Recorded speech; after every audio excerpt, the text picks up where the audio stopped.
여러분은 삼국지를 읽어보셨습니까? 시중에는 많은 작가들이 편역한 삼국지들이 많이 나와 있습니다. 그러나 이 영상은 나관중의 삼국지연의를 충실히 살렸습니다. 삼국지연의는 600년도 더 전에 씌어진 글이기 때문에 현대적 언어로 바꾸었고 너무 방대한 이야기이다 보니 잡다한 이야기를 빼고 중요한 이야기만 추려서 새롭게 만들었습니다. 자, 그러면 이제 나관중의 삼국지연의의 120편의 세계로 들어가겠습니다.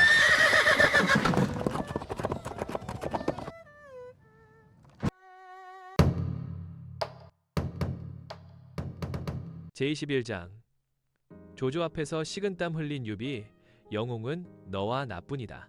허도에 몰아치는 피바람 속에서 동승 일행은 비밀리에 거사를 도모할 임무를 물색했습니다.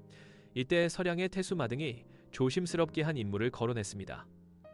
유황숙 유비라면 능히 우리와 뜻을 함께할 수 있을 것입니다. 동승은 유비가 조조와 가깝게 지내는 것을 우려했으나 마등은 지난 사냥터에서 조조를 배려했던 관우와 이를 만류하던 유비의 눈빛을 보았다며 그를 설득했습니다. 깊은 밤 조조의 의심을 피해 유비의 저택을 찾은 동승은 헌재의 혈서가 담긴 옥대조를 보여주며 함께 의를 도모할 것을 청했습니다. 유비는 황제의 처절한 호소에 눈물을 흘리며 충성서약서인 의상록에 좌장군 유비라고 이름을 적어 넣었습니다. 이로써 조조를 타도하기 위한 비밀 결사대가 결성되었습니다. 그러나 유비는 조조의 감시가 얼마나 철저한지 잘 알고 있었습니다. 그는 야망을 숨기기 위해 뒷마당에 텃밭을 일구고 직접 똥걸음을 주며 농사꾼을 자초했습니다. 관우와 장비조차 형님의 깊은 속내를 몰라 답답해했지만 유비는 오직 때를 기다릴 뿐이었습니다. 그러던 어느 날 조조의 부름을 받은 유비는 창백한 안색으로 조조의 저택을 찾았습니다. 조조는 유비를 정원으로 데려가 잘 익은 푸른 매실을 안주 삼아 술상을 차렸습니다. 이것이 바로 그 유명한 청매자주의 현장입니다. 술이 몇 순배 돌자 조조가 갑자기 하늘에 떠있는 용 모양의 구름을 가리키며 물었습니다. 현덕, 그대는 천하의 영웅이 누구라고 생각하시오? 유비는 원술, 원소, 유표, 손책 등 당대의 군웅들을 차례로 거론하며 몸을 낮췄습니다. 하지만 조조는 그들을 무덤 속 해골이나 아버지의 명성에 기대는 아이라며 비웃었습니다. 그리고는 유비의 눈을 똑바로 쳐다보며 천둥 같은 목소리로 선언했습니다. 오늘날 천하의 영웅은 오직 그대와 나 조조뿐이요. 그 순간 유비는 너무나 놀라들고 있던 젓가락을 땅에 떨어뜨렸습니다. 자신의 본심이 들통난 줄 알았던 찰나 마침 하늘에서 거대한 천둥 소리가 울려 퍼졌습니다. 유비는 태연하게 젓가락을 주우며 천둥 소리에 놀라 실수를 했습니다. 라며 기지를 발휘했습니다. 조조는 천하의 영웅인 줄 알았던 유비가 고작 천둥 소리에 떠는 것을 보고 비로소 의심을 거두고 껄껄 웃었습니다. 유비의 치밀한 연기가 목숨을 구한 순간이었습니다. 얼마 후 공손찬이 원소에게 패망하여 자결하고 원술이 옥새를 든 채 원소에게 합류하려 한다는 첩보가 들어왔습니다. 유비는 이 기회를 놓치지 않고 조조의 소나귀에서 탈출할 계획을 세웠습니다. 승상, 제가 가서 원수를 막겠습니다. 조조는 유비에게 5만 대군을 내어주었습니다. 유비는 허도를 벗어나자마자 새가 새장을 벗어나고 물고기가 그물을 뚫고 나간격 이라며 기뻐했습니다. 뒤늦게 조조의 참모각가와 정옥이 유비를 보내준 것은 호랑이를 산으로 돌려보낸 것이라며 만류했으나 유비의 행렬은 이미 지평선 너머로 사라진 뒤였습니다. 서주에 도착한 유비는 관우, 장비와 함께 원술의 대군을 대파했습니다. 사방으로 쫓기던 원술은 무더운 여름날 굴량이 바닥난 농가에 몸을 숨겼습니다. 목이 타들어가던 원술이 요리사에게 꿀물을 찾았으나 돌아온 대답은 참혹했습니다. 핏물은 있어도 꿀물은 없습니다. 황제를 칭하며 온갖 사치를 누리던 원술은 그 자리에서 피를 한 마리나 토하며 비참한 최후를 맞이했습니다. 전국옥새는 결국 조조의 손으로 들어갔습니다. 유비는 기세를 몰아 조조가 서주에 심어둔 자사차주를 제거하고 다시 서주를 차지했습니다. 관우가 변장하여 성문을 열게 하고 차주의 목을 베어내 걸자 서주의 백성들은 유황숙의 귀환을 열렬히 환영했습니다. 이제 유비는 조조의 그늘에서 완전히 벗어나 당당한 한 축의 영웅으로 우뚝 섰습니다. 그러나 분노한 조조의 거대한 칼날이 서주를 향해 다시 한번 번뜩이고 있었습니다. 제22장 조조와 원소, 최강자를 가리는 전쟁의 서막. 서주의 유비는 조조의 위협에 맞서기 위해 북방의 강자 원소에게 도움을 청하기로 했습니다. 하지만 유비와 원소는 이전에 교류가 없었기에 다리를 놓아줄 인물이 절실했습니다. 이때 진등이 유비가 평소 존경하던 당대 최고의 학자 정강성 선생을 추천했습니다. 유비는 즉시 정강성 선생을 찾아가 정중히 예우를 갖추었고 선생은 흔쾌히 원소에게 보내는 추천서를 써주었습니다. 기주에 머물던 원소는 정강성 선생의 서신을 받고 고민에 빠졌습니다. 일찍이 유비가 자신의 동생 원수를 죽였기에 원한이 있었으나 선생의 명성을 무시할 수 없었기 때문입니다. 원소의 책사들 사이에서도 격렬한 논쟁이 벌어졌습니다. 전풍과 주수는 백성들의 피로를 걱정하며 신중론을 펼쳤으나 신배와 곽도는 지금이야말로 조조를 칠 절호의 기회라며 강경론을 주장했습니다. 결국 원소는 30만 대군을 일으켜 조조를 정벌하기로 결심했습니다. 전쟁에 앞서 원소는 문장과 진림을 시켜 조조의 죄악을 만천하에 알리는 토조 조경문을 작성하게 했습니다. 진림은 조조의 조상이 환관이었음을 비웃고 조조가 황실을 모독하며 충신들을 도륙하고 심지어 선대왕의 무덤을 파헤쳐 금은보화를 약탈한 도굴꾼에 불과하다고 맹비난했습니다. 이 경문이 허도에 도착했을 때 조조는 심한 두통으로 누워 있었습니다. 하지만 신하들이 읽어주는 경문의 날카로운 문장에 깜짝 놀라 식은땀을 흘리니 기이하게도 조조의 두통이 씻은 듯이 사라졌습니다. 조조는 즉시 20만 대군을 이끌고 원소와 맞서기 위해 여양으로 진군했습니다. 동시에 서주의 유비를 견제하기 위해 유대와 왕충에게 5만 군사를 주어 소패를 공격하게 했습니다. 조조는 유대와 왕충이 유비의 상대가 되지 않을 것임을 알고 있었습니다. 그는 단지 유비의 발을 묶어두려는 심산이었습니다. 서주의 유비는 조조의 깃발이 보인다는 소식에 긴장했으나 진등은 조조가 직접 오지 않았을 것이라 간파했습니다. 유비의 명을 받은 관우는 눈보라를 뚫고 3천 기병과 함께 출격했습니다. 관우는 왕충을 유인하여 단 한 번의 공방 끝에 그를 말 위에서 낚아채 포로로 잡아왔습니다. 형의 활약을 본 장비도 가만히 있지 않았습니다. 유대를 사로잡겠다고 장담하며 출전한 장비는 일부러 술에 취해 병사들을 매질하는 척하며 가짜 정보를 흘렸습니다. 장비의 계략에 속아 야습을 시도하던 유대는 오히려 장비의 복병에 포위당했습니다. 어둠 속에서 번개처럼 나타난 장비는 도망치던 유대를 단숨에 제압해 생포했습니다. 유비는 두 장수를 극진히 대접하며 조조와의 오해를 풀고 싶다는 뜻을 전해 돌려보냈습니다. 허도로 돌아온 유대와 왕충으로부터 유비의 뜻을 전해 들은 조조는 격노했습니다. 개와 돼지 같은 놈들이 어찌 호랑이와 싸우겠느냐. 조조는 무능한 두 장수를 처형하려 했으나 참모들의 만류로 목숨만은 살려주었습니다. 한편 유비는 서주가 조조와 원소라는 거대한 두 세력 사이에 낀 위험한 요충지임을 깨닫고 병력을 나누어 수비를 강화했습니다. 관우는 합의를 지키며 유비의 가족들을 보호했고 유비와 장비는 소패에 머물며 조조의 본격적인 침공에 대비했습니다. 북방의 사자 원소와 중원의 늑대 조조, 그리고 그 틈에서 인의를 지키려는 용유비. 천하의 대세는 이제 피할 수 없는 거대한 소용돌이 속으로 빨려 들어가고 있었습니다. 중원의 벌판은 조만간 수십만 대군이 내뿜는 흙먼지와 병장기 소리로 가득 찰 운명이었습니다.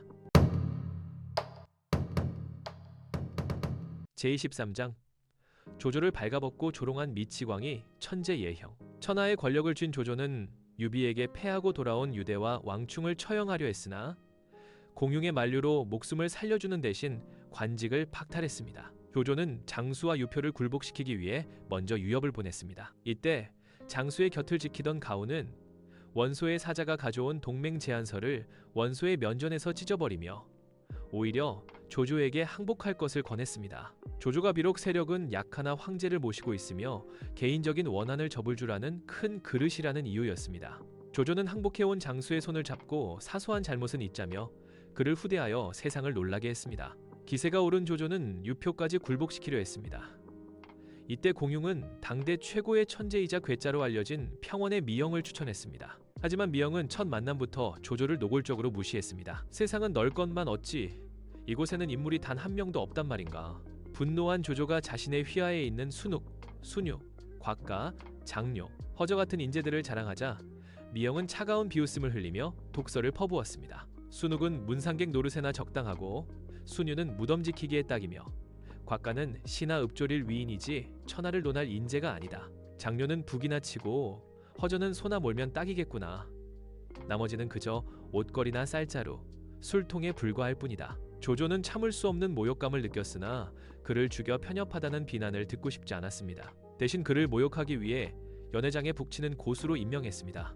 다음 날 미형은 낡은 옷을 입고 나타나 비장한 선율의 옥양삼박을 연주하여 좌중을 숙연하게 만들었습니다. 사람들이 새 옷으로 갈아입으라 재촉하자 미형은 갑자기 입고 있던 모든 옷을 벗어 던지고 알몸으로 서서 조조를 꾸짖었습니다. 나는 부모님께 받은 깨끗한 몸을 보여주어 나의 순수함을 증명하려는 것이다. 진짜 더러운 것은 지혜와 어리석음을 분별하지 못하는 조조, 내 놈의 눈과 입과 마음이다. 조조는 미영을 처리하기 위해 그를 유표에게 사신으로 보냈고 유표는 다시 그를 성격이 급한 황조에게 보냈습니다.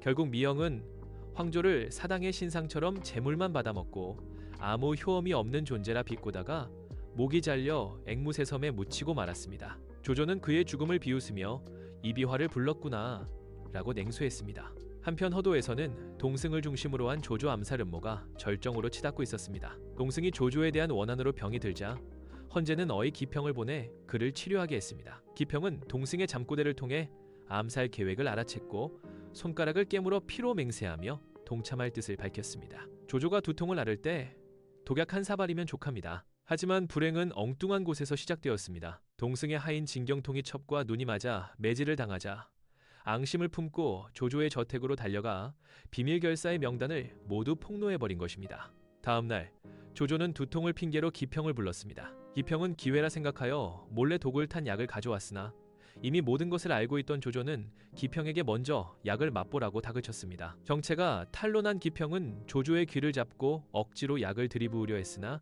실패하고 포박당했습니다. 조조는 기평을 뒷정원으로 끌고 가 사정없이 매질하며 배우를 캐물었으나 기평은 굴하지 않았습니다. 조조, 이 역적놈아, 온 세상이 너를 죽이려 하는데 어찌 나뿐이겠느냐. 조조는 다음날 연회를 열어 동승을 제외한 비밀 결사대원들을 강제로 불러 모았습니다. 그리고 피투성이가 된 기평을 그들 앞에 끌어내 자백을 강요했습니다. 기평은 9손가락이 잘리고 혀가 잘릴 위기에서도 황궁을 향해 절하며 하늘의 뜻이구나 라고 외친 뒤 계단에 머리를 부딪혀 자결했습니다. 조조는 죽은 기평의 사지를 찢어 전시하는 잔혹함을 보였습니다. 결국 진경통의 증언과 동승의 집에서 발견된 혈서칙령으로 모든 음모가 천하에 드러났습니다.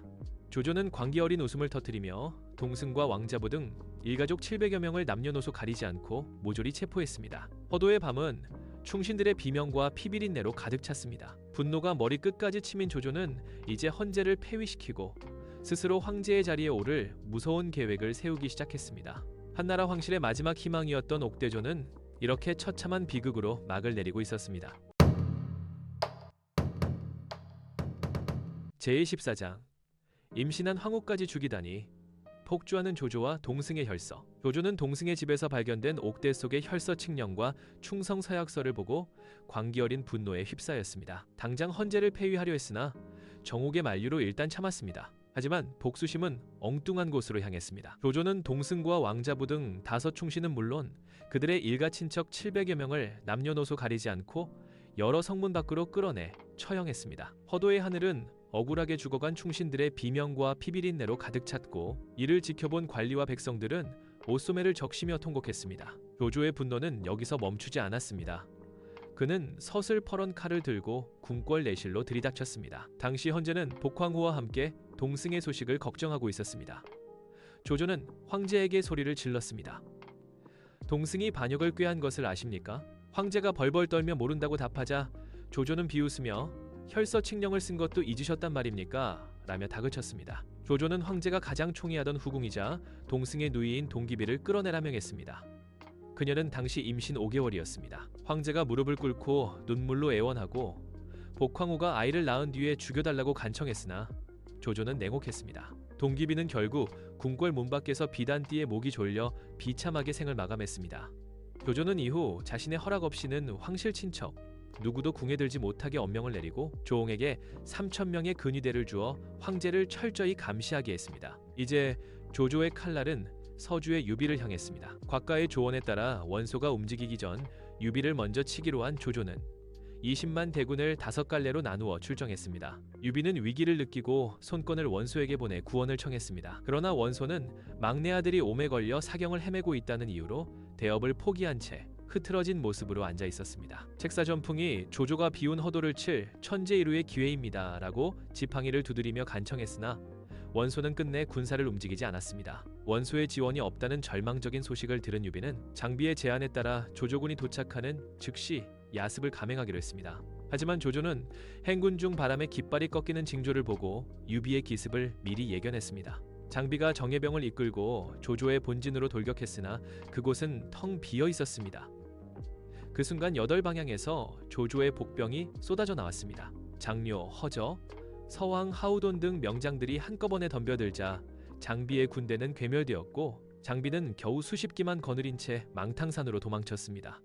유비 역시 하우돈과 하우원의 협공에 밀려 병력을 모두 잃고 홀로 북쪽으로 달아났습니다.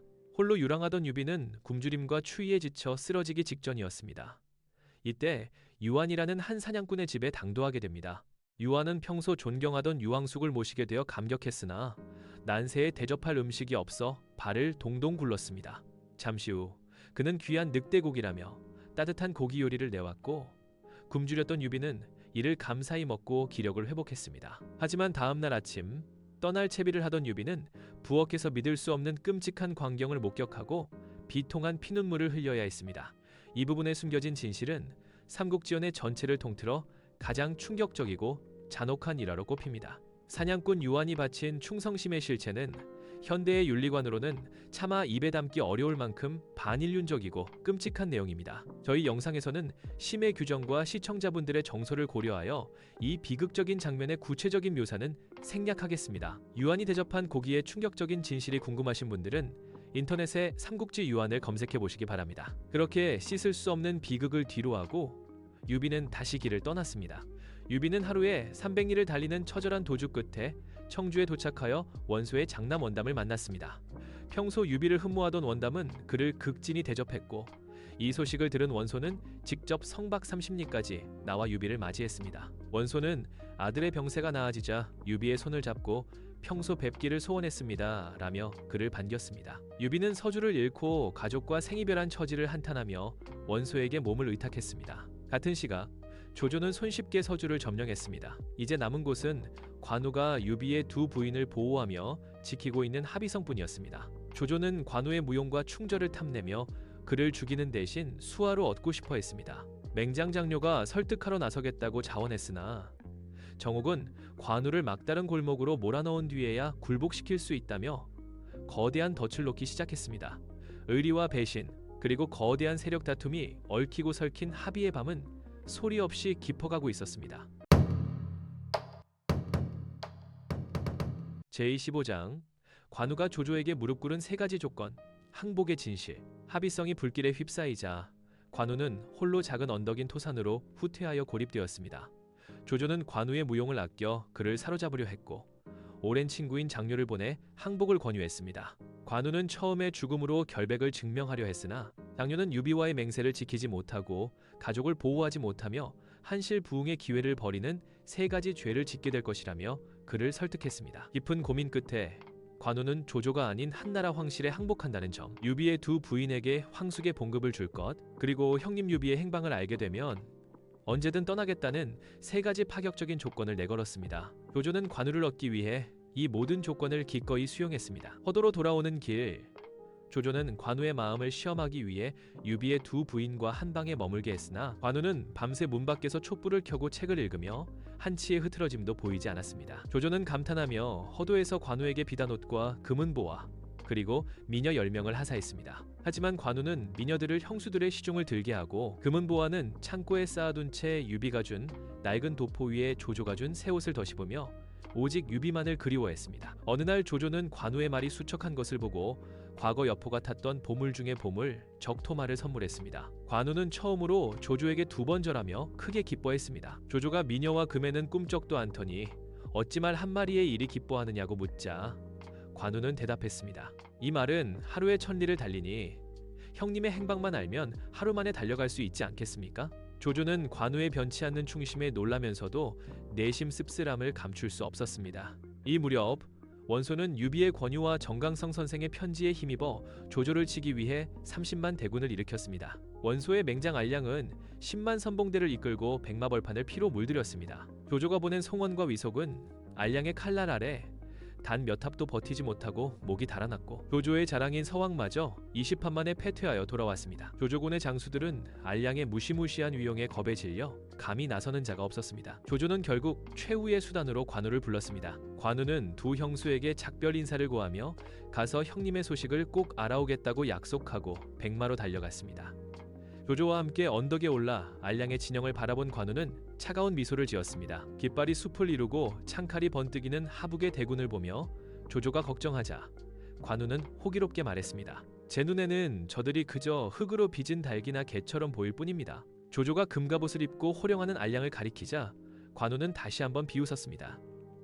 알량의 머리는 마치 저잣거리에 내걸린 고깃덩이처럼 보이는군요. 제가 당장 그 머리를 베어 재상께 바치겠습니다. 조조는 알량의 용맹을 경계하며 만류했으나 관우는 이미 적토마의 고삐를 당기고 있었습니다. 청룡 언얼도를 비껴든 관우가 붉은 바람처럼 언덕을 내려가 적진을 향해 돌진했습니다. 알량은 멀리서 달려오는 장수가 자신에게 항복하러 오는 사신인 줄 알고 방심하고 있었습니다. 그러나 적토마의 속도는 상상을 초월했습니다.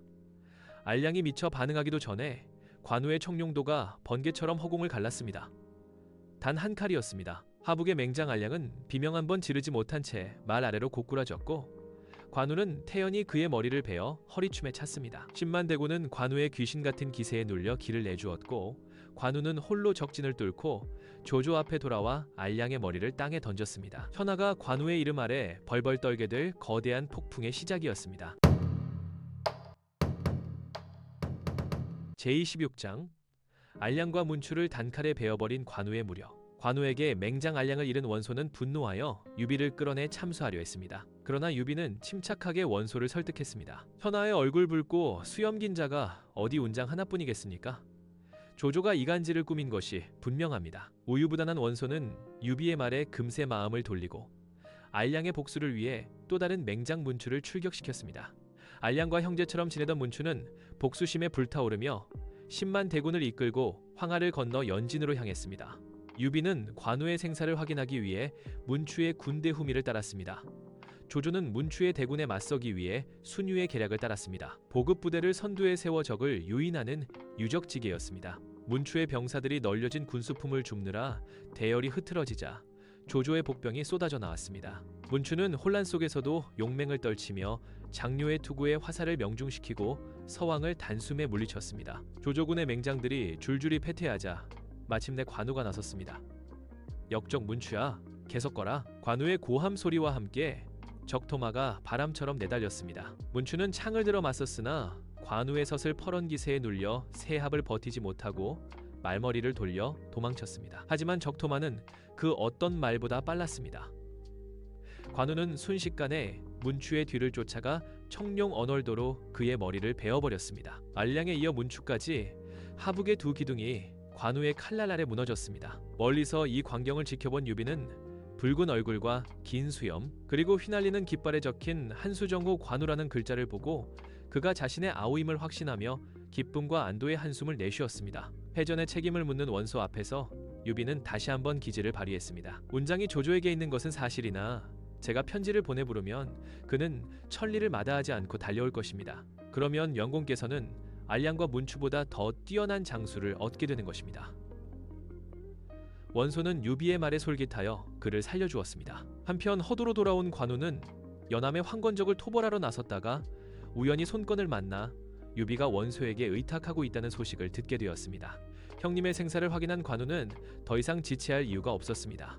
그는 즉시 허도로 돌아와 떠날 채비를 했습니다. 조조는 관우의 이탈을 막기 위해 피객패를 내걸고 면담을 거절했지만 관우는 요지부동이었습니다. 관우는 조조에게 받은 금은보화와 하사품들을 고스란히 창고에 봉인하고 한수정후의 인장을 대청에 걸어두었습니다. 오직 유비가 주었던 낡은 옷을 입고 적토마에 올라 두 형수가 탄 마차를 호위하며 북문을 나섰습니다. 조조의 장수 채양을 비롯한 많은 이들이 배신자 관우를 추격하여 죽여야 한다고 길길이 날뛰었으나 조조는 깊은 탄식과 함께 그들을 말렸습니다. 그는 주인을 위해 충성을 다하는 의로운 사람이다.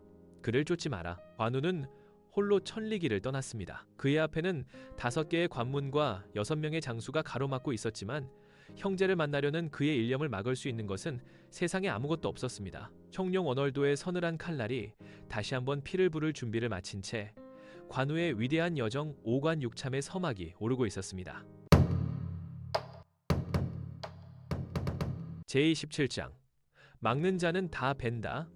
관우의 5관 6참 돌파기. 관우가 떠나자 조조의 진영은 발칵 뒤집혔습니다. 채양이 길길이 날뛰며 추격하려 했으나 조조는 그는 주인을 잊지 않는 진정한 의인이다라며 만류했습니다. 오히려 조조는 관우를 배웅하며 마지막 정을 나누고자 했습니다. 다리 위에서 관우는 청룡 언얼도를 비껴든 채 조조를 경계했으나 조조는 황금과 비단도포를 선물하며 그의 앞길을 축복했습니다. 관우는 말에서 내리지 않고 청룡도로 도포를 받아 어깨에 걸치며 승상의 은혜는 훗날 반드시 갚겠습니다 라는 말을 남기고 적토마의 고삐를 당겨 북쪽으로 사라졌습니다. 조조는 멀어지는 관우의 뒷모습을 보며 깊은 탄식을 내뱉었습니다. 관우의 천리길은 고난의 연속이었습니다. 첫 번째 고비는 산적 두목 요하와의 만남이었습니다. 요하는 동료 두원이 유비의 두 부인을 납치하려 하자 그를 죽이고 관우에게 귀순하려 했으나 관우는 그가 황건적 출신임을 꺼려 정중히 거절했습니다. 이어 관우는 호화 노인을 만나 그의 아들 호반에게 전할 편지를 받고 마침내 첫 번째 관문인 동령관에 도착했습니다. 통행증이 없는 관우를 공수가 가로막자 관우는 단일 한만에 공수를 베어버리고 관문을 돌파했습니다. 두 번째 관문인 낙양에서는 태수한복과 맹탄이 관우를 잡으려 매복기를 꾸몄습니다. 하지만 관우의 적토마는 맹탄보다 빨랐습니다.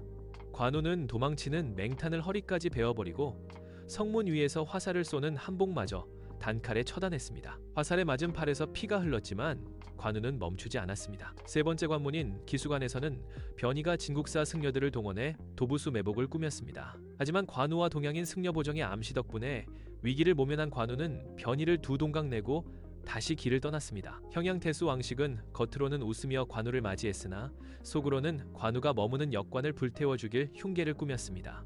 이때 왕식의 부하이자 호화노인의 아들인 호반이 관우의 인품에 감복하여 밀고 했습니다. 장군, 어서 피하십시오. 불길이 치솟기 전에 떠나야 합니다.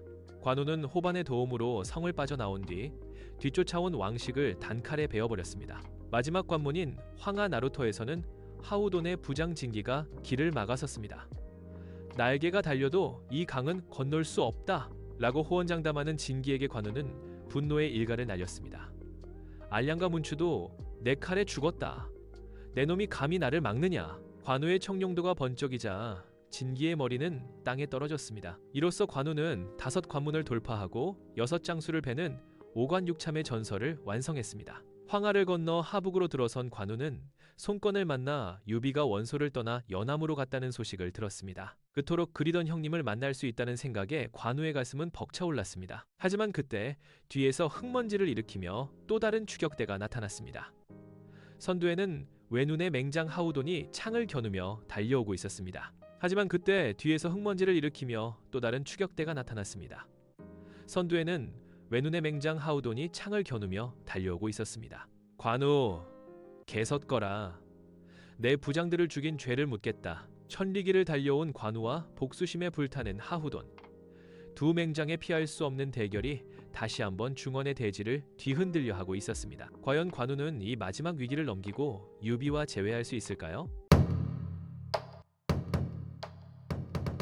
제28장 드디어 다시 만난 유비, 관우, 장비, 눈물의 재회. 황하를 건넌 관우의 앞길을 하우돈이 가로막았습니다. 하우돈은 자신의 부장인 진기가 살해당한 것에 분노하여 200여 기병을 이끌고 맹렬히 추격해왔습니다. 두 장수가 칼과 창을 맞부딪히려는 찰나 조조의 전령이 도착하여 관우를 보내주라는 명령을 전했습니다. 하지만 하우돈은 관우가 5 관문을 지나며 6 장수를 죽인 사실을 조조가 모른다며 길을 비켜주지 않았습니다. 이때 장료가 달려와 승상께서 이미 모든 것을 알고 계시니 길을 내주라고 설득하여 하후돈은 마지못해 물러났습니다. 다시 길을 떠난 관우 일행은 포구를 만나 곽상 노인의 집에 머물게 되었습니다. 곽상의 아들은 관우의 적토마를 훔치려다 실패했고 관우는 노인의 간청에 그를 용서해 주었습니다. 그러나 다음 날 곽상의 아들은 산적 두목 배원소와 결탁하여 관우를 공격해 왔습니다. 이때 흑면의 거구 주창이 나타나 배원소를 꾸짖고 관우에게 귀순했습니다. 주창은 평소 관우를 흠모하던 황건적 출신의 장사로 이후 관우의 충직한 신복이 되어 청룡 언얼도를 들고 그를 따르게 됩니다. 연암 근처의 고성, 구정에 도착한 관우는 그곳을 지키고 있는 장수가 다름 아닌 장비라는 소식을 듣고 기뻐하며 달려갔습니다. 하지만 장비는 관우를 보자마자 배신자야, 목숨을 내놓아라 라며 장팔사모를 찔러왔습니다. 관우가 조조에게 항복하여 부귀영화를 누렸다고 오해한 장비는 형수들의 만류에도 불구하고 분노를 가라앉히지 않았습니다. 바로 그때 관우를 추격해온 조조의 장수 최양의 군대가 나타났습니다. 장비는 네가 진심이라면 저 적장의 목을 베어와라. 내가 북을 3번 울리기 전에 끝내야 한다. 라고 소리쳤습니다. 관우는 말없이 적토마를 달려나갔고 장비의 북소리가 한 번 울리기도 전에 최양의 목은 땅에 떨어졌습니다. 그제야 장비는 관우의 진심을 깨닫고 눈물을 흘하며 형님께 사죄했습니다.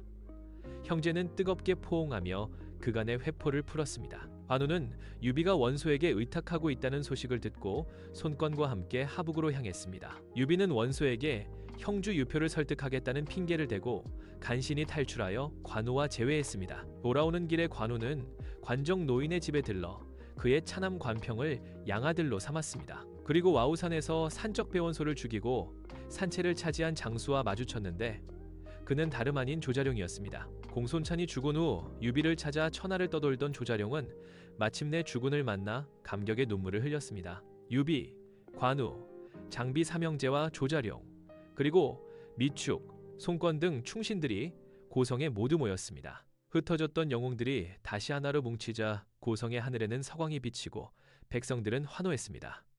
유비는 형제들과 함께 천지신명께 제사를 올리고 다시 한번 한실부흥의 기치를 높이 들었습니다. 폭풍우가 지나간 뒤 더욱 단단해진 도원결의의 맹세가 중원을 향해 그 위용을 드러내기 시작했습니다. 제29장 소패왕 손책의 허무한 죽음과 송권의 등장. 조조가 미친 개와 같아 당해내기 어렵다며 한숨을 쉬었던 강동의 소패왕 손책. 그의 기세는 하늘을 찔렀으나 오군 태수 허공이 조조에게 보낸 밀서가 화근이 되었습니다. 손책은 항우와 같은 이 수도로 불러들여야 한다는 내용의 격분한 손책은 허공을 교살해버렸습니다. 어느 날 손책이 단도산에서 사냥을 즐기며 홀로 말을 달릴 때였습니다. 허공의 식객 3명이 숲속에 매복해 있다가 기습을 감행했습니다. 손책은 빗발치는 창과 화살 속에서 용맹하게 싸워 자객들을 모두 베어버렸으나 뺨에 독화살을 맞는 치명상을 입고 말았습니다. 화타의 제자는 독이 뼈에 스며들었으니 100일 동안 절대 화를 내지 말고 요양해야 한다고 신신당부했습니다. 하지만 운명은 손책을 가만두지 않았습니다. 요양 중이던 손책은 성로 위에서 장수들과 연애를 즐기다 기이한 광경을 목격했습니다. 장수들이 갑자기 연애를 팽개치고 성문 아래로 내려가 절을 올리는 것이었습니다. 그곳에는 하얀 학 깃털옷을 입고 지팡이를 짚은 도사 우길이 서 있었습니다. 부적태운 물로 병자들을 고쳐 신선이라 불리는 그를 보며 손책은 질투심과 분노에 사로잡혔습니다. 요사스러운 술법으로 백성을 홀리는 놈이다. 당장 잡아들여라. 손책은 어머니 오태부인과 신하들의 간곡한 만류에도 불구하고 우길을 옥에 가두었습니다. 마침 극심한 가뭄이 들자 손책은 우길을 시험하기로 했습니다. 네가 정령신선이라면 정오까지 비를 내려봐라. 만약 비가 오지 않으면 너를 불태워 죽일 것이다. 우길은 장작더미 위에 묶인 채 하늘을 향해 기도했습니다. 정오가 가까워지자 마른 하늘에 갑자기 먹구름이 몰려들더니 천지를 뒤흔드는 천둥 소리와 함께 장대비가 쏟아졌습니다. 거리는 순식간에 강물처럼 불어났고 가뭄은 단번에 해갈되었습니다. 백성과 관리들이 빗속에서 환호하며 우길에게 절을 올리자 손책의 분노는 극에 달했습니다. 이것은 요술이다. 하늘의 질서를 어지럽힌 놈을 살려둘 수 없다. 손책은 칼을 뽑아 우길의 목을 베어버렸습니다. 우길의 머리가 땅에 떨어지자 푸른 연기가 피어올라 동북쪽으로 사라졌습니다. 그날 밤부터 손책의 눈에는 끔찍한 환영이 보이기 시작했습니다. 잠자리에 들면 목 없는 우길이 서 있고 뜰에 나가면 우길의 혼령이 노려보고 있었습니다. 공포와 광기에 휩싸인 손책은 거울을 보다 자신의 수척한 얼굴 뒤로 서 있는 우길을 발견하고 비명을 지르며 거울을 던졌습니다. 그 충격으로 아물어가던 뺨의 상처가 터지면서 피가 솟구쳤고 손책은 쓰러졌습니다. 죽음을 직감한 손책은 어머니와 아내 대교 그리고 동생 손권을 불렀습니다. 26 천하를 호령하던 젊은 영웅은 가쁜 숨을 몰아쉬며 동생에게 인장을 건넸습니다. 강동의 군사를 이끌고 전장에서 적과 싸워 천하를 다투는 것은 네가 나만 못하다. 하지만 현명한 인재를 등용하여 강동을 지키고 백성을 보살피는 것은 내가 너만 못하다. 아내 일은 장소에게 묻고 밖의 일은 주유에게 물어라. 부디 아버지와 형이 이룬 업을 잊지 말아라. 손책이 눈을 감자 강동은 통곡의 바다가 되었습니다. 형의 유언을 받든 19살의 손권은 푸른 눈과 붉은 수염을 가진 비범한 용모의 청년이었습니다. 그는 슬픔을 억누르고 장소의 조언에 따라 국사를 돌보기 시작했습니다. 때마침 파구에 있던 주유가 밤을 새워 달려왔습니다. 주유는 손권에게 엎드려 충성을 맹세하며 천하의 기재 노숙을 천거했습니다. 노숙은 손권과 밤새도록 술을 마시며 천하의 형세를 논했습니다. 이때 노숙은 침상 위에서 손권에게 삼국지 역사를 관통하는 거대한 전략, 탑상책을 제안했습니다. 한나라 왕실은 이미 회복할 수 없고 조조는 당장 제거할 수 없습니다. 장군께서는 강동을 굳게 지키며 북쪽의 변란을 기다려야 합니다. 조조가 원소와 싸우는 틈을 타 황조를 치고 유표를 정벌하여 장강 유역 전체를 장악하십시오. 그리고 제왕을 칭한 뒤 천하를 도모해야 합니다. 이것이 바로 고조 유방의 업을 이루는 길입니다. 손권은 노숙의 원대한 식견에 감탄하며 그를 중용했습니다. 이어 노숙은 당대의 현자 제갈근을 추천했고 수많은 인재가 손권의 깃발 아래 모여들었습니다. 한편 허창의 조조는 손책의 죽음 소식을 듣고 강동을 칠 기회라 여겼습니다. 그러나 시어사 장경이 상중인 나라를 치는 것은 의롭지 못하며 오히려 그들이 똘똘 뭉치게 할 뿐입니다.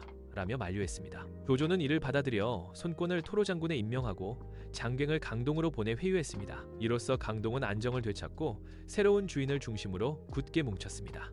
반면 북방의 원소는 동생 원술과 공손찬을 모두 잃은 뒤 70만 대군을 일으켜 조조와의 최후 결전을 준비하기 시작했습니다. 강동의 별은 졌으나 새로운 태양이 떠올랐고 중원의 대지는 관도라는 운명의 장소를 향해 거대한 전운을 몰고 가고 있었습니다.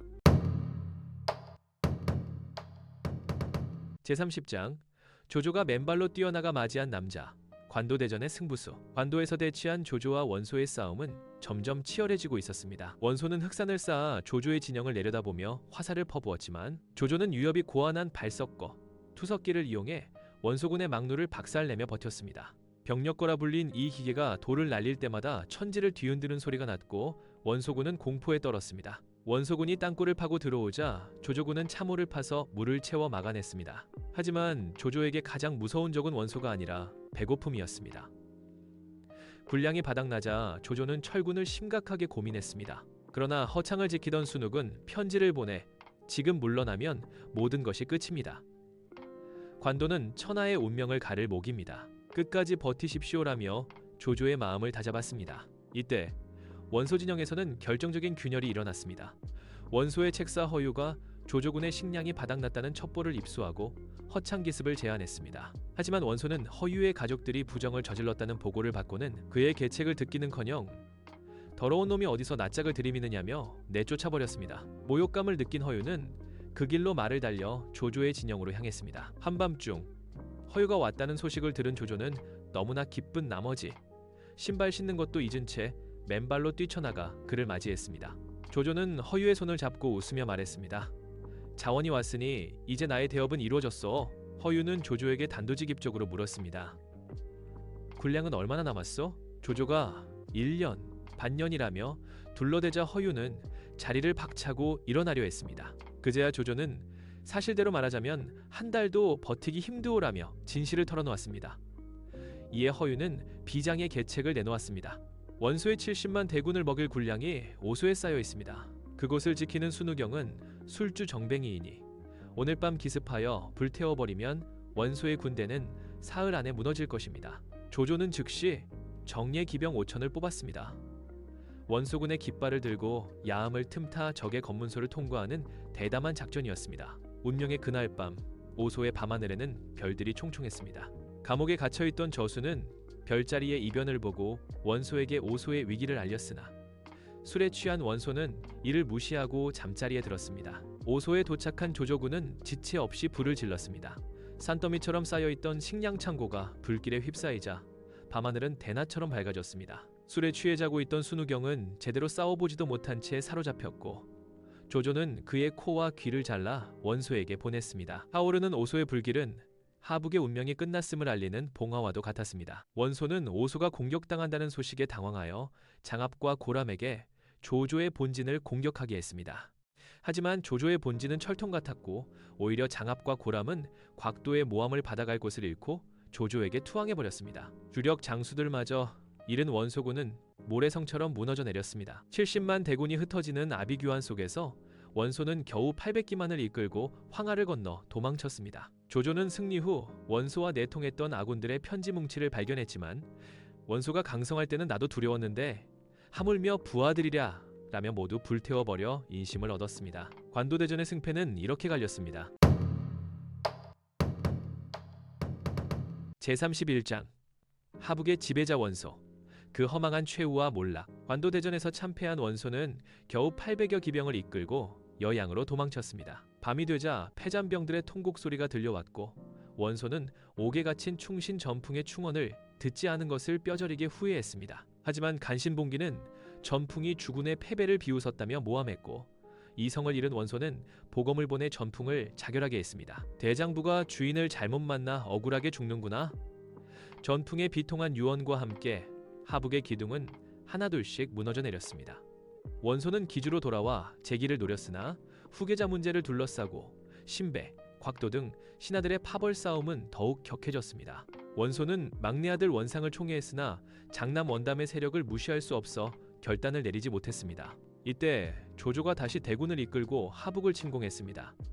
원소는 아픈 몸을 이끌고 창정, 창팅에 배수진을 쳤으나 이것이 그의 마지막 실수였습니다. 조조는 정옥의 신면 매복계, 신면 말fut계의를 받아들였습니다. 조조군은 강가로 후퇴하는 척하며 원소군을 유인했습니다. 원소가 승리에 취해 깊숙이 추격해오자 숨죽이고 있던 조조의 복병들이 10군데 방향에서 동시에 쏟아져 나왔습니다. 하늘이 나를 버리는구나. 원소는 피를 토하며 쓰러졌고 하북의 70만 대군은 창정의 강물 위로 붉게 흩어졌습니다. 원소는 겨우 목숨만 건져 기주로 달아났으나 화병으로 시름시름 앓다 결국 세상을 떠나고 말았습니다. 하북을 평정한 조조의 다음 목표는 연암에 주둔하고 있는 유비였습니다. 조조는 승리의 기세를 몰아 연암을 급습했습니다. 유비는 조자룡, 관우, 장비와 함께 필사적으로 저항했으나 중과부적이었습니다. 유비는 조조의 맹장들에게 포위되어 자결을 결심하려던 찰나 조자룡이 단기 필마로 적진을 뚫고 유비를 구해냈습니다. 장비와 관우도 각각 적의 포위망을 뚫고 합류했지만 병사들은 뿔뿔이 흩어지고 남은 것은 천여 명뿐이었습니다. 강가에 모인 유비 일행은 처참한 몰골로 서로를 바라보며 통곡했습니다. 유비는 탄식했습니다. 나를 따르는 자들은 모두 불행해지는구나. 차라리 나를 버리고 떠나 각자 살기를 찾아라. 하지만 관우와 장비, 조자룡은 살아도 같이 살고 죽어도 같이 죽을 것입니다. 라며 충성을 맹세했습니다. 그때 손권이 형주의 유표에게 의탁할 것을 제안했습니다. 유표는 같은 한실의 종친이니 받아줄 것이라는 희망이었습니다. 손권이 먼저 형주로 가서 유표를 설득했고 유표는 채모의 반대에도 불구하고 성박 30리까지 나와 유비를 극진히 맞이했습니다. 유비는 형주의 신야, 신예, 땅에 머물며 흩어진 군사를 모으고 때를 기다리게 되었습니다. 조조는 유비가 형주로 도망쳤다는 소식을 듣고 즉시 추격하려 했으나 책사들의 조언에 따라 먼저 하북의 잔당을 완전히 소탕하기로 결정했습니다. 중원의 패권을 쥔 조조와 남쪽으로 쫓겨난 유비, 폭풍전야의 고요함 속에 천하는 다시금 거대한 소용돌이를 준비하고 있었습니다. 제32장 형제끼리 죽고 죽이는 원소 가문의 자멸. 창정 전투의 참패는 하북의 제왕 원소에게 돌이킬 수 없는 치명상을 입혔습니다. 패배의 충격으로 병석에 누운 원소는 피를 한 마리나 토하며 사경을 헤맸습니다. 그러나 죽음의 문턱에서도 그는 평안하지 못했습니다. 후처 유부인은 원소의 정신이 혼미한 틈을 타 장남 원담을 제치고 자신이 낳은 막내 원상을 후계자로 세우는 유원장을 조작했습니다. 천하를 호령하던 원소는 가문의 분열을 막지 못한 채 두 눈을 부릅뜨고 한 맺힌 생을 마감했습니다. 원소의 죽음은 곧바로 피비린내 나는 고륙상쟁의 신호탄이 되었습니다. 장남 원담은 승복하지 않았고 막내 원상은 형을 제거하려 했습니다. 어제의 형제가 오늘의 적이 되어 서로의 목에 칼을 겨누는 사이 조조의 대군은 늑대처럼 기주를 노리고 있었습니다. 곽가는 조조에게 미소를 지으며 속삭였습니다. 주공, 지금 치면 저들이 뭉칠 것입니다. 군사를 물려 저들이 서로 물어뜯기를 기다리십시오. 과연 곽가의 예언대로 원담과 원상은 서로 싸우다 지쳤고 궁지에 몰린 원담은 수치심을 무릅쓰고 조조에게 거짓 항복을 청했습니다. 조조는 이를 이용해 하북으로 진격했습니다. 원상은 조조와 원담의 협공을 견디지 못하고 도망쳤고 하북의 심장부인 기주성만이 외롭게 남았습니다. 기주성을 지키는 장수는 원소의 충신 신배였습니다. 그는 성문을 굳게 걸어 잠그고 결사항전을 맹세했습니다. 성을 함락시키기 위해 조조는 허유의 잔혹한 계책을 받아들였습니다. 장하의 둑을 무너뜨려 기주를 수장시키십시오. 거대한 물줄기가 둑을 터뜨리고 기주성으로 쏟아져 들어갔습니다. 성안은 순식간에 물바다가 되었습니다. 우물과 식량 창고가 물에 잠기자 끔찍한 기근이 닥쳤습니다. 백성들은 쥐와 나무 껍질로 연명하다 굶어 죽어갔고 시신이 물 위를 둥둥 떠다니는 생지옥이 펼쳐졌습니다. 하지만 신배는 항복하지 않았습니다. 이때 조조 진영에 투항했던 신비가 성벽 아래로 다가와 항복을 권유했습니다. 이를 본 신배는 분노에 차서 소리쳤습니다.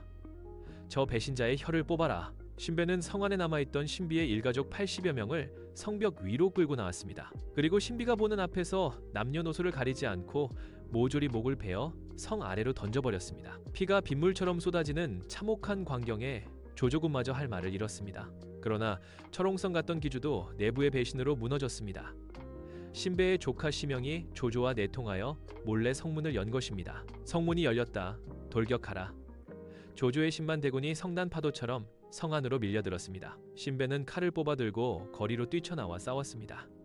원시 가문의 은혜를 입은 자들아, 나를 따르라. 그는 마지막까지 빗발치는 화살을 쳐내며 용맹하게 싸웠으나 중과부적으로 결국 사로잡히고 말았습니다.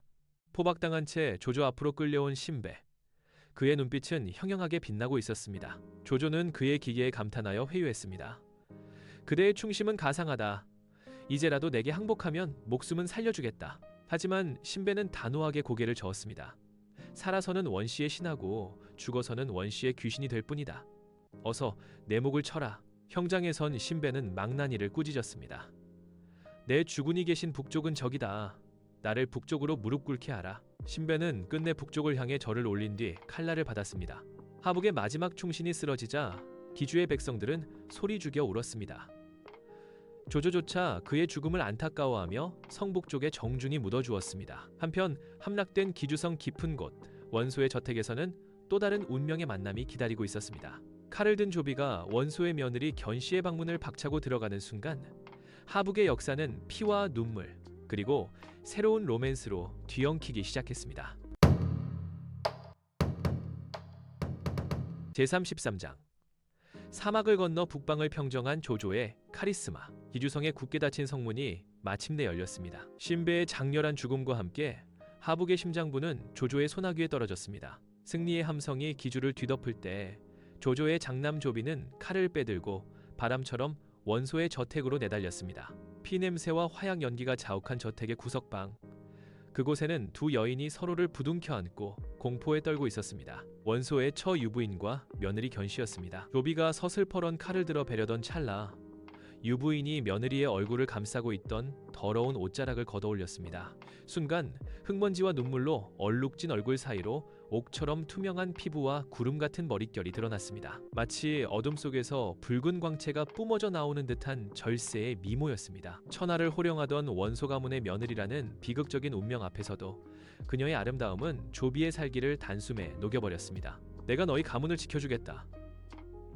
조비는 칼을 거두었고 뒤이어 도착한 조조 또한 견씨의 미모에 감탄하며 그녀를 며느리로 맞이했습니다.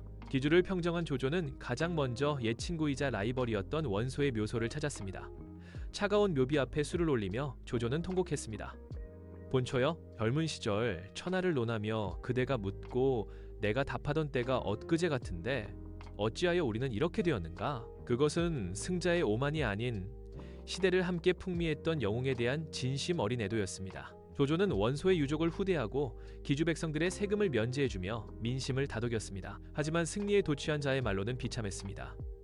조조의 오랜 친구이자 관도대전의 1등 공신이었던 허유는 오만방자함이 하늘을 찔렀습니다. 그는 조조의 이름을 함부로 부르며 아마나 내가 없었으면 네가 기주 땅을 밟을 수나 있었겠느냐 라며 비아냥거렸습니다. 참다 못한 호위대장 허저가 이 미친 늙은이가 죽고 싶어 환장을 했구나 라며 칼을 뽑았습니다. 허유의 목은 단칼에 베어졌고 그의 오만함은 핏물과 함께 땅바닥에 흩뿌려졌습니다. 이제 남은 것은 북쪽 끝으로 도망친 원소의 잔당, 원희와 원상, 그리고 그들을 돕는 오한족이었습니다. 신하들은 남쪽의 유표와 유비를 걱정하며 북벌을 반대했지만 병색이 완연한 천재책사 곽가마는 단호했습니다. 원시 형제를 놔두면 반드시 후환이 됩니다.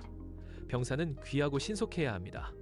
짐을 버리고 밤낮으로 달려 적을 불시에 쳐야 합니다. 조조는 곽가의 말을 따라 사막을 건너는 죽음의 행군을 시작했습니다. 물이 없어 말을 잡아 피를 마시고 땅을 파서 물을 구하는 처절한 고행길이었습니다. 곽가는 결국 풍토병을 이기지 못하고 역주에 남겨졌지만 조조군은 곽가의 투혼을 이어받아 바람처럼 북진했습니다. 그리고 마침내 백랑산 정상에서 오한족의 대군과 마주쳤습니다. 산 아래를 내려다본 조조의 눈이 번뜩였습니다. 수만 명의 오한 기병들이 시커멓게 몰려 있었으나 대열은 흐트러져 있었고 지휘체계는 엉망이었습니다. 지금이다. 적은 아직 진영을 갖추지 못했다. 조조는 선봉장 장료에게 자신의 깃발을 건네며 출격 명령을 내렸습니다. 장문원, 저들에게 중원의 위엄을 보여주어라. 장료는 우렁찬 포효와 함께 말을 박차고 산비탈을 미끄러지듯 내달렸습니다. 허저, 서왕, 우금 등 맹장들이 그 뒤를 따르며 거대한 모래폭풍을 일으켰습니다. 갑작스러운 기습에 오한족은 혼비백산했습니다. 장료의 창끝은 번개처럼 적진을 파고들어 오한의 왕 답돈을 겨냥했습니다. 답돈이 미처 칼을 뽑기도 전에 장료의 칼날이 허공을 갈랐고 답돈의 머리는 허무하게 땅에 떨어졌습니다. 대장의 죽음을 목격한 오한군은 모래성처럼 무너져 내렸고 원희와 원상은 목숨만 부지한 채 요동으로 달아났습니다. 개선하는 조조의 발걸음은 무거웠습니다. 역주에 남겨둔 곽가가 끝내 세상을 떠났다는 비보를 들었기 때문입니다. 38, 천하를 주무르던 천재의 너무나 이른 죽음이었습니다. 조조는 곽가의 시신을 부여잡고 봉효야, 나를 두고 어찌 먼저 갔느냐. 하늘이 나를 망하게 하는구나 라며 피를 토하듯 통곡했습니다. 하지만 곽가는 죽어서도 조조를 지켰습니다. 그의 품에서 나온 마지막 편지에는 요동을 평정할 비책이 적혀 있었습니다. 요동태수 공손강은 원씨 형제를 두려워합니다. 급히치면 그들이 뭉쳐 대항할 것이나 가만히 두면 서로 의심하여 목을 베어 바칠 것입니다. 조조는 눈물을 닦으며 군사를 물렸습니다. 과연 며칠 후 공손강은 원희와 원상의 목을 베어 조조에게 보내왔습니다. 죽은 곽가가 산 공손강을 움직여 하북을 평정한 것입니다. 조조는 곽가의 신출귀몰한 예지력에 다시 한번 감탄하며 북방의 하늘을 올려다보았습니다. 하북을 완전히 손에 넣은 조조는 업군에 화려한 동작대를 짓고 성대한 연회를 열었습니다. 땅속에서 솟아오른 황금빛 기운을 따라 파보니 구리로 만든 참새가 나왔다는 길조를 기념하는 자리였습니다. 동작대의 웅장한 누각 위에서 조조는 천하통일의 야망을 불태웠습니다. 이제 북방의 거대한 호랑이 조조의 탐욕스러운 시선은 유비가 웅크리고 있는 남쪽 형주를 향해 서서히 그리고 무겁게 움직이고 있었습니다. 제34장 이 말은 주인을 해칠 말입니다. 정로마의 저주와 도야 하북을 평정한 조조는 업군에 화려한 동작대를 짓고 승리에 취해 있었습니다. 땅속에서 솟아오른 황금빛 기운은 천하통일의 길조로 여겨졌고 조조의 위세는 하늘을 찔렀습니다. 반면 남쪽 형주의 유비는 불안한 나날을 보내고 있었습니다. 유표는 유비를 형제처럼 대우했지만 그의 후처 채부인과 처남 채모는 유비를 눈엣가시로 여겼습니다. 어느 날 유표는 유비와 술을 마시다 후계자 문제로 눈물을 흘렸습니다. 장남 유기는 어질지만 유약하고 차남 유종은 총명하지만 채씨 가문의 세력이 두렵소. 유비는 무심코 장유유서를 따라야 후환이 없습니다. 라고 조언했습니다. 하지만 이 말은 병풍 뒤에 서였던 채부인의 영린을 건드리고 말았습니다. 그녀의 눈빛은 살기로 번득였고 유비 제거 음모는 즉시 시작되었습니다. 양양성에서 풍년 축하 연회가 열렸습니다. 채모는 유비를 초청하여 도관에 든 쥐로 만들 계획이었습니다. 동문, 남문, 북문은 채모의 군사들이 겹겹이 포위했고 서문 밖에는 넓고 깊은 어서 건너기 힘든 개울인 단계가 가로막고 있었습니다. 연회장 분위기는 무르익었지만 유비의 측근 이적은 은밀히 귓속말을 전했습니다. 채모가 주공을 해치려 합니다. 어서 서문으로 피하십시오. 유비는 황급히 뒷문으로 빠져나와 에마정로에 올라탔습니다. 맹렬하게 추격해오는 채모의 군사들을 피해 서문으로 달렸으나 눈앞에 나타난 것은 깎아지른 절벽과 거센 물살이 흐르는 단계였습니다. 뒤에서는 흙먼지를 일으키며 채모의 기병대가 들이닥치고 있었습니다. 진퇴양난의 절체절명 순간 유비는 정로를 물속으로 몰았습니다. 정로야, 정로야, 오늘 나를 버리려느냐. 유비의 절규가 강물 위로 울려 퍼지자 기적이 일어났습니다. 물에 잠기던 정로가 갑자기 용처럼 솟구쳐 올랐습니다. 마른 단숨에 수십 장장거리의 강폭을 뛰어넘어 반대편 언덕에 착지했습니다. 추격하던 채모는 눈앞에서 벌어진 믿을 수 없는 광경에 입을 다물지 못했습니다. 이것은 신의 조화다. 유비는 젖은 옷을 털며 사라졌고 단계의 물결만이 거칠게 굽이치고 있었습니다. 단계를 건넌 유비는 숲속을 헤매다 피리 소리를 따라 한 초막에 이르렀습니다. 그곳에는 신선 같은 풍모를 지닌 수경선생 사마위가 있었습니다. 사마위는 유비에게 천하의 형세를 꿰뚫는 해안을 보여주며 의미심장한 말을 남겼습니다. 복룡과 봉추 둘 중 하나만 얻어도 천하를 평정할 수 있을 것입니다. 유비는 그들이 누구인지 물었으나 수경선생은 웃으며 대답하지 않았습니다. 유비는 비로소 자신이 천하를 얻기 위해 무엇이 부족했는지 깨달았습니다. 그것은 바로 세상을 경영할 천재적인 책사였습니다. 단계의 도약은 단순한 탈출이 아니라 유비가 진정한 제왕으로 거듭나기 위한 운명의 도약이었습니다. 이제 유비의 발걸음은 와룡강 깊은 곳, 초야에 묻혀있는 잠룡을 향하고 있었습니다. 제35장 유비가 처음 얻은 천재 책사, 서서의 신들린 활약. 단계의 거친 물살을 뛰어넘은 유비는 숲속 깊은 곳에서 피리 소리를 들었습니다. 그 소리를 따라가 만난 수경선생 사마휘는 유비에게 천하를 경영할 인재, 와룡과 봉추의 존재를 알려주며 희망의 불씨를 지폈습니다. 복룡과 봉추 중 하나만 얻어도 천하를 평정할 수 있을 것이다. 유비는 가슴 벅찬 깨달음을 얻고 신야로 돌아왔습니다. 신야에 돌아온 유비는 시장에서 미치광이 행세를 하며 노래를 부르는 한 선비를 만났습니다.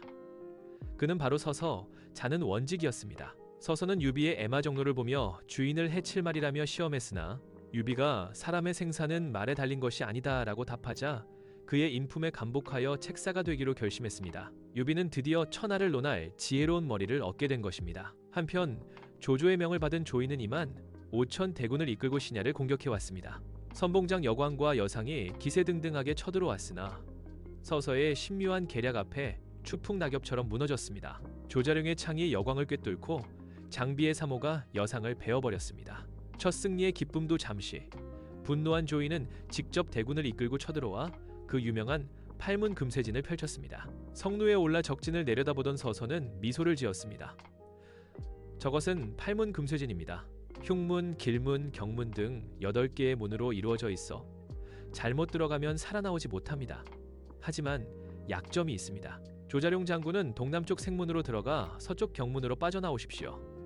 그러면 진은 무너집니다. 조자룡은 서서의 지시에 따라 500기병을 이끌고 적진으로 뛰어들었습니다. 창끝이 번개처럼 번뜩이며 동남쪽 생문을 돌파하자 조인군은 당황하여 우왕좌왕했습니다. 조자룡이 서쪽 경문으로 뚫고 나오자 진영은 엉망이 되었고 때를 맞춰 유비의 본대가 총공세를 퍼부었습니다. 혈벽 같던 팔문 금세진은 모래성처럼 허물어졌고 조인은 겨우 목숨만 건져 번성으로 도망쳤습니다. 패배한 조인은 야습을 감행하여 서력하려 했으나 서서는 이마저도 꿰뚫고 있었습니다. 조인군이 텅 빈 신야성에 불을 지르고 좋아할 때 매복해 있던 유비군이 사방에서 덮쳤습니다.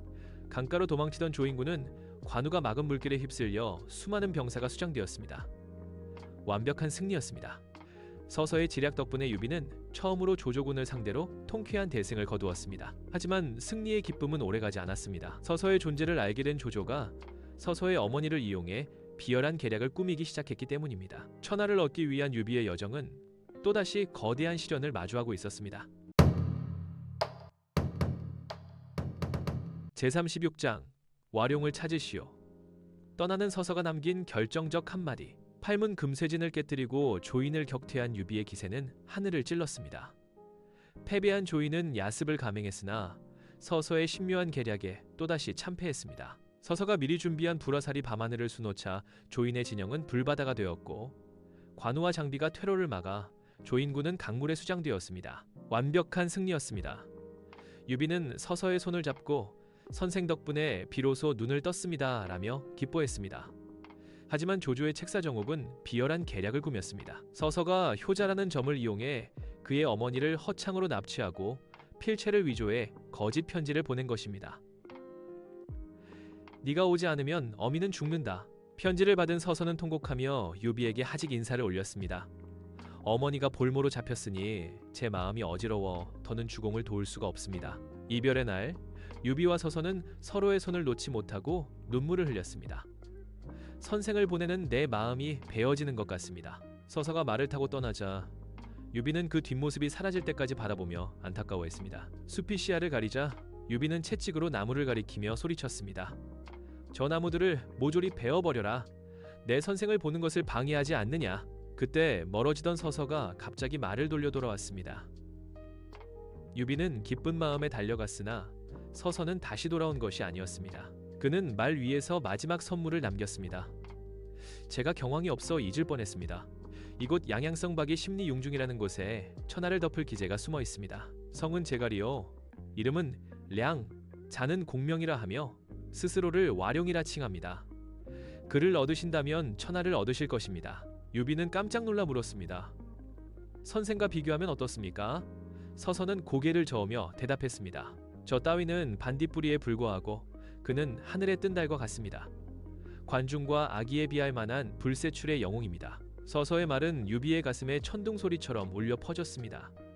유비는 수경 선생이 말한 복룡이 바로 제갈량임을 깨닫고 전율했습니다. 서서는 허창으로 떠나기 전 융중의 초려를 찾아가 제갈량에게 유비를 도와달라고 간청했습니다. 그러나 제갈량은 나를 제물로 삼으려느냐며 불쾌해하며 방으로 들어가 버렸습니다. 서서는 부끄러움을 느끼며 서둘러 어머니가 있는 곳으로 향했습니다. 유비는 서서가 떠난 슬픔을 뒤로하고 새로운 희망을 품었습니다. 관우와 장비를 불러 단단히 일렀습니다. 이제 우리는 천하를 움직일 진정한 스승을 모시러 갈 것이다. 유비의 눈은 와룡강 깊은 곳, 잠자고 있는 용을 깨우기 위해 빛나고 있었습니다. 제37장 유비가 제갈량을 3번이나 찾아간 진짜 이유. 삼고초려일. 서서는 효심을 이용한 조조의 계략에 속아 눈물을 머금고 유비를 떠났습니다. 허창에 도착한 서서는 어머니를 배웠으나 어머니는 너는 한실의 충신 유비를 버리고 역적 조조를 섬기러 왔으니 내 아들이 아니다 라며 크게 꾸짖었습니다. 그리고는 아들이 불충한 자가 되는 것을 막기 위해 스스로 목을 메어 생을 마감했습니다. 서서는 어머니의 죽음 앞에 통곡하며 평생 조조를 위해 단 하나의 계책도 내지 않겠다고 맹세했습니다. 한편 유비는 서서가 떠난 뒤 융중의 제갈량을 찾아갈 준비를 하고 있었습니다. 그때 낯선 손님이 찾아왔는데 바로 수경 선생 사마위였습니다. 유비가 서서가 떠나기 전 공명을 천거했습니다 라고 말하자 사마위는 껄껄 웃으며 말했습니다.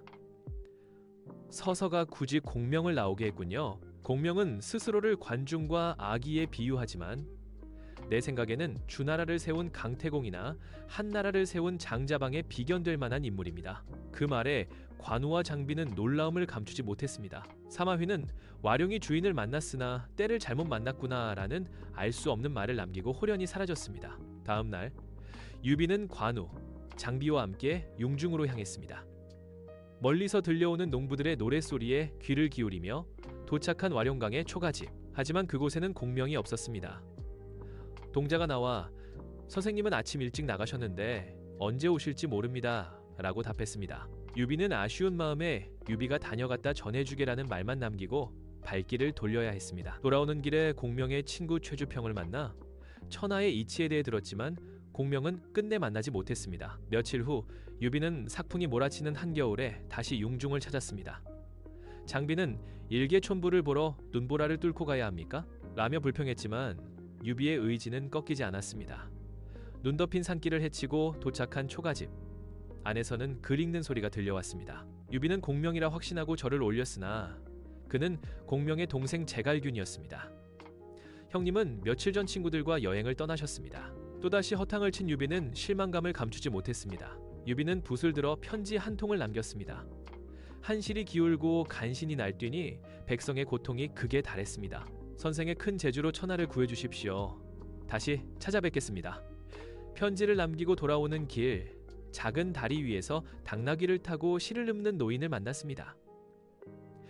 유비는 급히 말에서 내려 선생이 공명이십니까? 라고 물었으나 그는 공명의 장인 황승원이었습니다. 유비는 눈 내리는 와룡강을 뒤로하고 쓸쓸히 신야로 돌아왔습니다. 2번의 방문, 2번의 실패. 하지만 유비의 마음속에는 오직 와룡을 얻어야겠다는 일념만이 더욱 뜨겁게 타오르고 있었습니다. 겨울이 가고 봄이 오면 유비는 다시 한번 운명을 건 3번째 방문을 준비할 것입니다. 제38장 드디어 만난 제갈량. 천하 3분지계를 논하다. 삼고초려. 봄기운이 완연한 어느 날 유비는 관우와 장비를 데리고 세 번째로 용중을 찾았습니다. 관우는 명성만 좇는 헛똑똑이일 것이라며 불평했고, 장비는 내가 밧줄로 꽁꽁 묶어오겠다며 길길이 날뛰었지만 유비의 정성은 흔들리지 않았습니다. 옛 현인들도 스승을 모시는데 예를 다했거늘 하물며 천하를 구할 인재를 얻는데 이 정도 정성은 당연하다. 유비는 두 아우를 꾸짖으며 와룡강으로 향했습니다. 초가집에 도착하니 제갈량은 낮잠을 자고 있었습니다. 유비는 시동을 물리고 뜰 아래 공손히 서서 그가 깨기를 기다렸습니다. 시간이 흘러 해가 기울자 관우와 장비는 안달이 났지만 유비는 미동도 하지 않았습니다. 마침내 제갈량이 기지개를 켜며 일어나 읊조렸습니다. 큰 꿈을 누가 먼저 깨우는가? 평생을 내 스스로 알도다. 초당의 봄잠이 족한데 창밖에는 해가 더디구나. 유비가 들어서 절을 올리자 제갈량은 황망히 일어나 예를 갖췄습니다. 학 깃털 부채를 들고 윤권을 쓴 제갈량의 모습은 마치 신선과 같았습니다. 유비는 눈물을 흘리며 호소했습니다. 한실은 기울고 간신히 날뛰어 백성의 고통이 극에 달했습니다. 선생께서 부디 산을 내려와 저를 도와주십시오. 제갈량은 유비의 진심에 감복하여 지도를 펼쳤습니다. 그것은 천하의 형세를 한눈에 꿰뚫는 지도였습니다. 조조는 100만 대군을 거느려 대적할 수 없고 손권은 강동을 지켜 튼튼합니다. 장군께서는 형주를 차지하고 서쪽 입주를 도모하여 천하를 셋으로 나누십시오. 그런 다음 남쪽의 오랑캐를 평정하고 손권과 동맹을 맺어 때를 기다리다가 중원의 변란이 일어날 때 형주와 익주 양쪽에서 군사를 일으키면 천하는 장군의 것이 될 것입니다. 유비는 무릎을 치며 감탄했습니다. 선생의 말씀을 들으니 마치 짙은 안개가 걷히고 푸른 하늘을 보는 것 같습니다. 제갈량은 유비의 삼고초려에 감동하여 마침내 출사를 결심했습니다. 잠자던 용이 드디어 눈을 뜨고 세상 밖으로 나온 것입니다. 한편 강동의 손권은 아버지 손견의 원수를 갚기 위해 칼을 갈고 있었습니다. 손권은 감령이라는 맹장을 얻어 전력이 급상승했습니다. 감령은 원래 강적 출신이었으나 손권의 인품에 반해 귀순했습니다. 손권은 주유를 대도독으로 삼아 황조가 지키는 하구를 맹공격했습니다. 황조의 수군은 강 어기를 쇠사슬로 막고 버텼으나 감령과 여몽의 결사대가 작은 배를 타고 돌진하여 쇠사슬을 끊고 적선에 불을 질렀습니다. 화염에 휩싸인 하구는 아비규환이 되었고 도망치던 황조는 감령의 칼에 목이 베었습니다. 마침내 손권은 아버지의 원수를 갚고 강동의 패권을 확고히 했습니다. 이제 천하의 시선은 한 곳으로 쏠리고 있었습니다. 북방을 평정한 조조, 와룡을 얻은 유비, 그리고 강동을 굳건히 지키는 손권, 거대한 세 영웅이 적벽이라는 운명의 장소를 향해 서서히 그러나 거침없이 다가서고 있었습니다. 제39장 제갈량의 첫 전투, 하후돈을 불태우다. 방망파 전투. 강동의 손권은 아버지 손견의 낡은 원한을 씻기 위해 강하태수 황조를 칠 대군을 일으켰습니다. 이번 선봉장은 본래 황조의 부하였으나 대접받지 못하고 손권에게 귀순한 맹장, 비단도칠 단 해적 감령이었습니다. 양쯔강 물결 위로 저남들이 뒤엉키자 감령은 허리에 찬 쇠방울 소리를 요란하게 울리며 적선으로 뛰어들었습니다. 나를 알아보지 못한 것을 후회하게 해주마. 감령의 서슬퍼런 칼춤에 황조의 수군은 괴멸되었고 도망치던 황조는 결국 감령의 화살에 맞아 목이 베었습니다. 손권은 아버지의 영전에 황조의 목을 바치며 피눈물을 흘렸습니다. 승전 연회에서 소란이 일어났습니다. 손권의 장수 능통이 칼을 뽑아 감령에게 달려든 것이었습니다. 능통의 아버지가 과거 감령의 화살에 맞아 죽었기 때문이었습니다. 내 아비의 원수, 오늘 너를 죽여 한을 풀겠다. 손권은 눈물로 능통을 가로막았습니다. 그때는 주인이 달랐으니 어쩔 수 없었다. 이제는 한솥밥을 먹는 식구니 제발 나를 보아서라도 원한을 덮어다오. 손권의 간곡한 중재로 칼은 거두어졌으나 두 맹장 사이에는 여전히 서늘한 기류가 흘렀습니다. 한편 형주의 유표는 병이 깊어졌고 계모체 부인은 자신의 아들 유종을 후계자로 세우기 위해 전처소생인 장남 유기를 독살하려 했습니다. 생명의 위협을 느낀 유기는 제갈량을 찾아와 살기를 물었으나 제갈량은 남의 집안일에 끼어들지 않는다며 입을 굳게 다물었습니다. 다급해진 유기는 꾀를 냈습니다. 제갈량을 후원의 높은 다락방으로 초대한 뒤 하인을 시켜 사다리를 치워버린 것이었습니다. 유기는 눈물로 무릎을 꿇었습니다. 선생, 위로는 하늘이 닿아 있고 아래로는 땅이 막혔습니다. 제 목숨이 경각에 달렸는데도 기어이 말씀을 안 하시렵니까? 그제야 제갈량은 탄식하며 입을 열었습니다. 춘추시대 진나라의 중인은 밖으로 나가 살았고 신생은 안에 있어 죽었습니다. 마침 강동의 손권이 황조를 죽여 강하태수 자리가 비었으니 그곳을 지키겠다고 자청하여 나가십시오. 그것만이 공자가 살 길입니다. 유기는 제갈량의 조언대로 강하태수로 떠났고 사지인 형주성을 벗어날 수 있었습니다. 위나라의 조조는 승상이 된 후 하우돈에게 정예병 10만을 주어 신야의 유비를 짓밟으라 명했습니다. 유비는 제갈량에게 검과 인장을 맡기며 지휘권을 넘겼습니다. 그러나 관우와 장비의 불만은 극에 달해 있었습니다. 장비가 투덜거렸습니다. 형님은 저 어린 풋내기를 두고 물고기가 물을 만났다고 하시더니 물 들어가서 싸우라고 하시지 왜 우리를 부르셔? 관우 역시 수염을 쓰다듬으며 비웃었습니다. 조조의 대군을 저 젊은이가 어찌 말겠소? 어디 솜씨나 한번 봅시다. 제갈량은 장수들의 비웃음에도 아랑곳하지 않고 냉철하게 명령을 내렸습니다. 관우 장군은 예산에 매복하시오. 적이 지나가도록 내버려 두었다가 숲에서 불길이 솟으면 그때 적의 보급부대를 치시오. 장비 장군은 알림 골짜기에 숨어 있다가 마찬가지로 불길이 보이면 적의 퇴로를 끊고 군량미를 태우시오. 조자룡 장군은 선봉에 서되 절대 이기지 말고 패한 척 도망치며 적을 방망파 깊숙한 곳으로 유인하시오. 장비가 코웃음을 쳤습니다. 우리는 죽어라 싸우는데 군사는 여기서 뭘 하실 거요? 제갈량은 부채를 흔들며 답했습니다. 나는 죽음과 함께 성을 지키며 축하주를 준비할 것이오. 두 장수는 화를 억누르며 억지로 군령을 받들고 나갔습니다. 방망파에 도착한 하후도는 조자룡이 힘없이 도망치자 껄껄 웃었습니다. 유비의 군사는 역시 오합지졸이구나. 오늘 저녁은 신야성에서 먹겠다. 부장 이전이 길이 좁고 갈대가 무성하니 화공을 조심해야 합니다. 라고 경고했지만 공명심에 눈이 먼 하우도는 전군을 이끌고 깊은 골짜기로 들어갔습니다. 그날 밤 제갈량이 기다리던 바람이 불기 시작했습니다. 지금이다.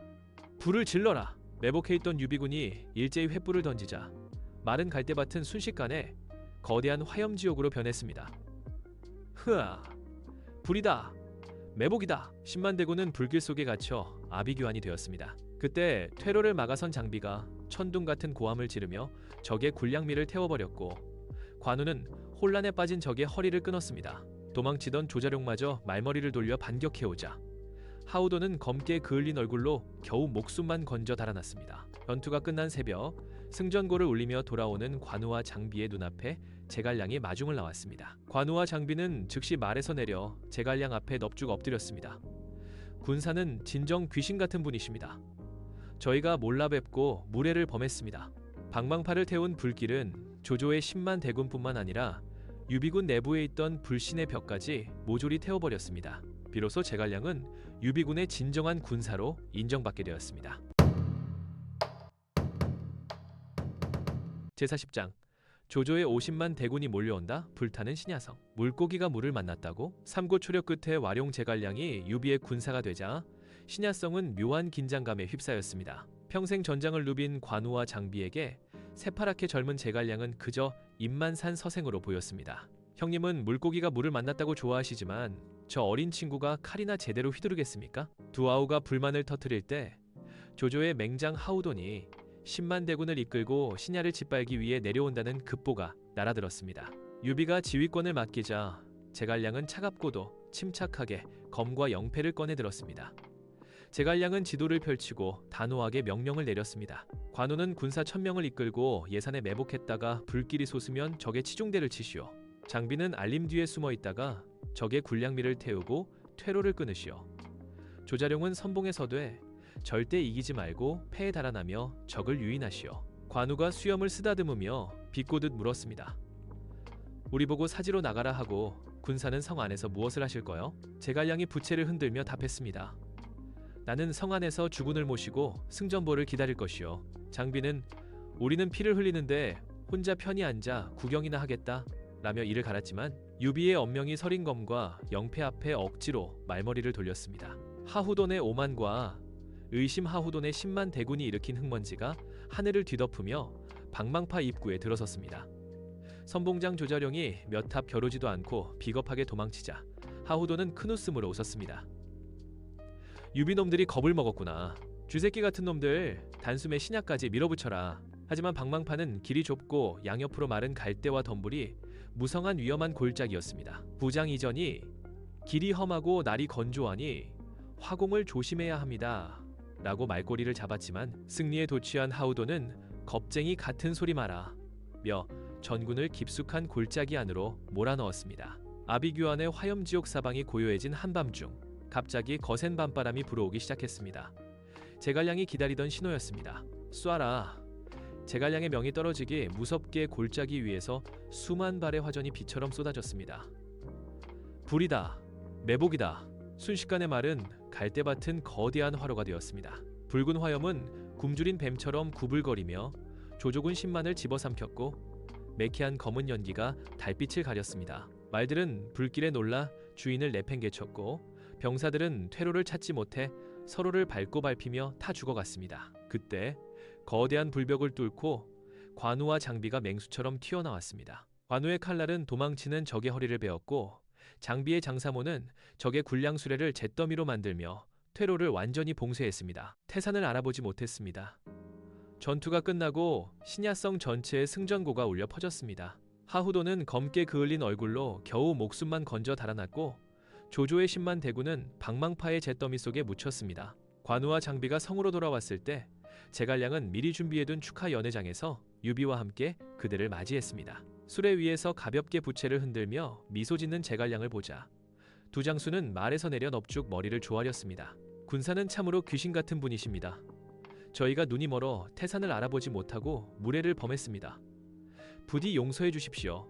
방망파를 집어삼킨 붉은 불꽃은 제갈량이 천하에 자신의 존재를 알리는 화려한 신호탄이었으며 유비군 내부에 남아있던 불신의 벽을 단숨에 녹여버린 용광로였습니다.